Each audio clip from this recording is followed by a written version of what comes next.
আসসালামু আলাইকুম। কেমন আছেন সবাই? আশা করছি সকলে ভালো আছেন। আমার তেমন একটা কোথাও ঘুরতে যাওয়া হয় না। এটা আমাদের ক্লাসমেটের সঙ্গে ২য় বার আমার ঘুরতে যাওয়া। আমরা ঘুরতে যাব ভাসু বিহার। কিন্তু সে রাস্তাটা আমরা চিনি না, এইজন্য আমরা গুগল ম্যাপটা ব্যবহার করেছি। কিন্তু গুগল ম্যাপটা আমাদেরকে বাম দিকে শুধু সিগন্যাল দিতেছিল। কিন্তু বাম দিকে আমরা কোনো রাস্তা পাইতেছিলাম না। সামনে গিয়ে দেখি একটা বিয়েবাড়ি। এবার বুঝলাম গুগল ম্যাপ আমাদেরকে এই বিয়েবাড়িতে ঢুকে খাওয়ার জন্য বলতেছিল। অবশ্য আমাদের অনেক ক্ষুধা লেগেছিল। তো যাই হোক, আমরা আর বিয়েবাড়িতে ঢুকলাম না। সামনে একটু এগিয়ে দেখি একটা ছেলে আর একটা মেয়ে রাস্তার মাঝে মারামারি লেগে গেছে।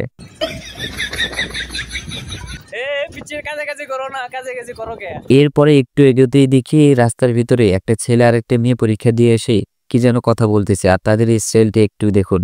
মেয়েটা ক্যামেরা ধরা দেখে লজ্জা পাইছে।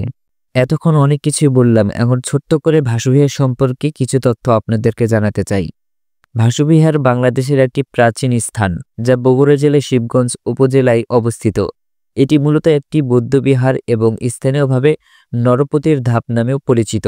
ভাসু বিহার বগুড়া জেলার শিবগঞ্জ উপজেলায় মহাস্থানগড় থেকে প্রায় ৬ কিলোমিটার পশ্চিমে বিহার উন্নয়নের বিহার নামক গ্রামে অবস্থিত। এটি বাংলাদেশের অন্যতম প্রাচীন নিদর্শন, যা প্রায় ২০০০ বছরের পুরনো বলে ধারণা করা হয়।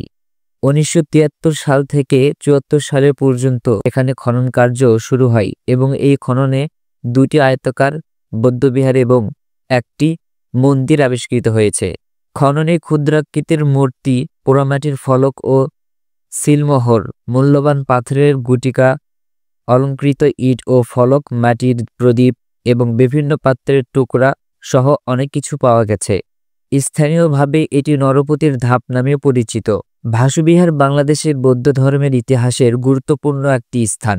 এটি একটি উল্লেখযোগ্য পর্যটক কেন্দ্র, যেখানে ইতিহাস ও পর্যটক প্রেমীরা প্রায়শই ভ্রমণ করতে আসেন।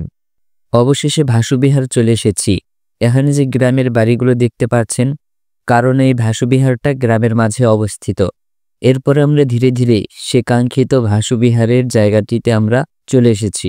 জায়গাটি অত্যন্ত নিরিবিলি এবং সুন্দর। ধীরে ধীরে আমরা ভাসু বিহারের গেট অতিক্রম করে আমরা ভেতরে ঢুকে পড়লাম। ভেতরে ঢুকে দেখি আরো কয়েকজন ছেলে মেয়ে, তারা এখানে ছবি তুলতেছে, কেউ টিকটক ভিডিও করতেছে। যে যা ইচ্ছা করুক। এখানে নেমে দেখি একটি সুন্দর বটগাছ, তার লতাগুলো ঝুলে গেছে, শিকড় যেগুলো বলা হয় আর কি, ওগুলো ওপর থেকে শিকড়ের মতো ঝুলে গেছে। আমার ইচ্ছে হলো ওটা ধরে আমি একটু দোলনা খাবো। পরে আমি নেমে সেই দোলনা খাওয়ার জন্য রেডি হলাম। তারপর আমি সেই শিকড় ধরে ঝুলে ঝুলে দোলনা খেলাম। আমার মনে হচ্ছে সবচেয়ে উঁচু জায়গাতে এসে পড়েছি আমি। তো আজকের ভিডিও এ পর্যন্তই। আবারও দেখা হবে নতুন কোনো ভিডিওতে। ততক্ষণ পর্যন্ত ভালো থাকবেন, সুস্থ থাকবেন। আল্লাহ হাফেজ।